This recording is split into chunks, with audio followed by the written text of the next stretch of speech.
तैमूर अपने ससुराल में आ जाता है और काफ़ी ज़्यादा गुस्से में होता है और साफ साफ वहाँ जाके सबको कह देता है कि मैं अब हूर की आंखों में कोई परेशानी नहीं देख सकता। जो कुछ मैंने देखना था, बर्दाश्त करना था, सो कर लिया। लेकिन अब मज़ीद ऐसा कुछ नहीं होगा।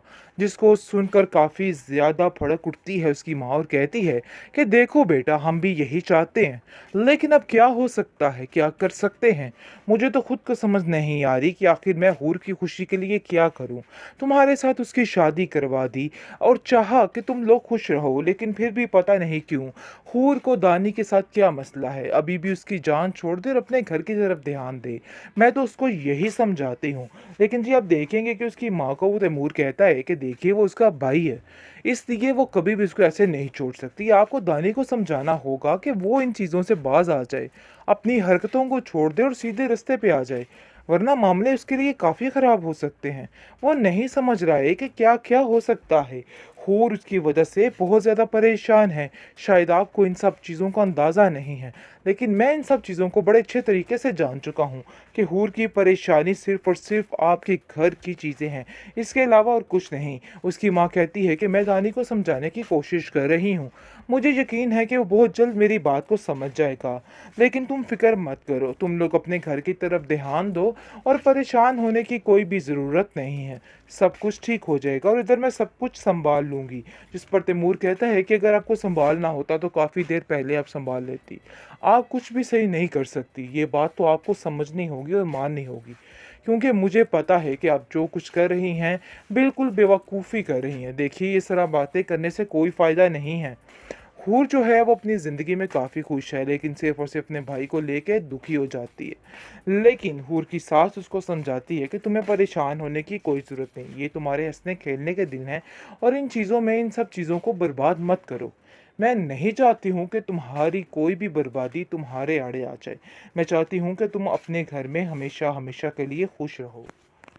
होगा, क्योंकि मुझे नहीं लगता कि मामलात अब ठीक होंगे, क्योंकि दानी ने हर तरफ से बुरे तरीके से करने की कोशिश कर ली और वो भी अपने भाई को समझा समझा के थक चुकी है कि सीधे रास्ते पे लग जाओ, ऐसा ना हो कल कला सब कुछ खत्म हो जाए और तुम्हारे पास कोई आसरा ना रहे। लेकिन दानी उसकी बात सुनने से इनकार कर देता है और कहता है कि मैं अपनी ही मर्जी करूँगा, अपनी ही धुन में रहूँगा, मुझे किसी की बातों से कोई लेना देना नहीं, कोई फ़र्क नहीं पड़ता है। लेकिन जी आप देखेंगे कि दानी को कोई असर नहीं, ना ही अपनी माँ की बात का, ना ही हूर की बात का। लेकिन इन सारी चीज़ों के पीछे सिर्फ और सिर्फ दानी की माँ की गलती है, जो कुछ ये सब कुछ कर रही है, क्योंकि इसी की बदौलत ये सब कुछ हो रहा है। अगर वो अपनी बेटी का साथ देती और इसको बुरा भला कहती और टोकती बुरे कामों से, तो आज नौबत यहाँ तक ना पहुँचती। जो कुछ भी हुआ है सिर्फ और सिर्फ इसकी वजह से ही हुआ है। मामलात खराब होने की वजह ही ये है। लेकिन जी आप देखेंगे कि इस औरत को कौन समझाए। अभी भी लड़ाई झगड़ा डाला हुआ है और कहती है कि पता नहीं क्यों आप मेरे बेटे के पीछे हाथ धो के पड़ जाते हैं, ऐसी कोई वजह होती नहीं, लेकिन फिर भी उसको लेके अंदर आ जाते हैं और हर चीज़ उसके मुखालिफ ही चलती है।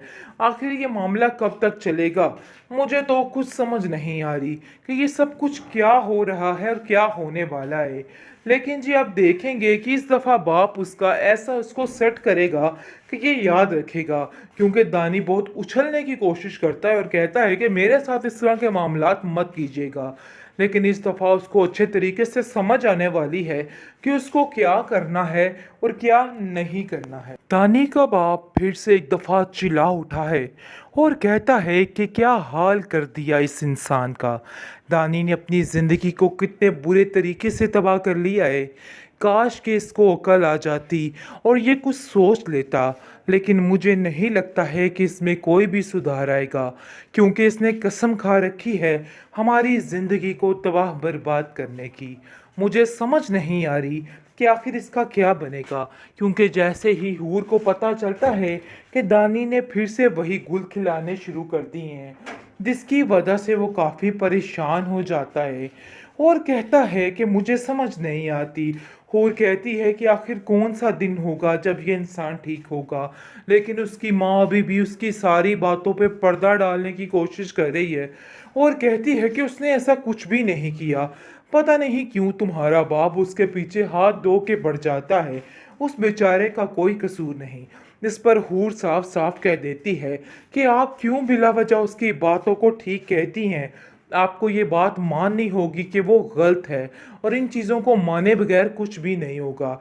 लेकिन जी आप देखेंगे कि उसकी माँ इस बात को तस्लीम ही नहीं करती और कहती है कि नहीं, मुझे पूरा यकीन है दानी कुछ गलत नहीं करेगा। आप देखेंगे तैमूर जो है वो सारा माजरा उसका जानता है और कहता है कि आखिर तुमने हूर से पैसे कहाँ किए जो मैंने तुम्हें उसको मोबाइल लेने के लिए दिए थे। काफ़ी परेशान हो चुका है और सोचता है कि आखिर ये मामलात कैसे सुधरेंगे, कैसे बदलेंगे और ये सारा कुछ कैसे ठीक होगा। वो हूर को समझाने की कोशिश कर रहा है कि तुम्हें परेशान नहीं होना, हालात बहुत जल्द ठीक हो जाएंगे। हम जाकर दानी को समझाएंगे और हमें यकीन है कि वो हमारी बात का ज़रूर मान रखेगा और ज़रूर ठीक करेगा हर चीज़ को। आगे से आप देखेंगे कि वो कहती है कि ये हौसला ही मेरी हिम्मत बढ़ा देता है, लेकिन हकीकत यही है कि जो कुछ हो रहा है बहुत ही गलत हो रहा है और वो कभी भी ठीक नहीं हो सकता। और अगर हम ये सोच लें तो ये बिल्कुल गलत होगा, क्योंकि मुझे नहीं लगता कि मामलात तब ठीक होंगे, क्योंकि दानी ने हर तरफ से बुरे तरीके से करने की कोशिश कर ली और वो भी अपने भाई को समझा समझा के थक चुकी है कि सीधे रास्ते पे लग जाओ, ऐसा ना हो कल कला सब कुछ खत्म हो जाए और तुम्हारे पास कोई आसरा ना रहे। लेकिन दानी उसकी बात सुनने से इनकार कर देता है और कहता है कि मैं अपनी ही मर्जी करूँगा, अपनी ही धुन में रहूँगा, मुझे किसी की बातों से कोई लेना देना नहीं, कोई फ़र्क नहीं पड़ता है। लेकिन जी आप देखेंगे कि दानी को कोई असर नहीं, ना ही अपनी माँ की बात का, ना ही हूर की बात का। लेकिन इन सारी चीज़ों के पीछे सिर्फ और सिर्फ दानी की माँ की गलती है, जो कुछ ये सब कुछ कर रही है, क्योंकि इसी की बदौलत ये सब कुछ हो रहा है। अगर वो अपनी बेटी का साथ देती और इसको बुरा भला कहती और टोकती बुरे कामों से तो आज नौबत यहाँ तक ना पहुँचती। जो कुछ भी हुआ है सिर्फ और सिर्फ इसकी वजह से ही हुआ है। मामलात ख़राब होने की वजह ही ये है। लेकिन जी आप देखेंगे कि इस औरत को कौन समझाए, अभी भी लड़ाई झगड़ा डाला हुआ है और कहती है कि पता नहीं क्यों आप मेरे बेटे के पीछे हाथ धो के पड़ जाते हैं, ऐसी कोई वजह होती नहीं, लेकिन फिर भी उसको लेके अंदर आ जाते हैं और हर चीज़ उसके मुखालिफ ही चलती है। आखिर ये मामला कब तक चलेगा, मुझे तो कुछ समझ नहीं आ रही कि ये सब कुछ क्या हो रहा है और क्या होने वाला है। लेकिन जी आप देखेंगे कि इस दफ़ा बाप उसका ऐसा उसको सेट करेगा कि ये याद रखेगा, क्योंकि दानी बहुत उछलने की कोशिश करता है और कहता है कि मेरे साथ इस तरह के मामलात मत कीजिएगा। लेकिन इस दफ़ा उसको अच्छे तरीके से समझ आने वाली है कि उसको क्या करना है और क्या नहीं करना है।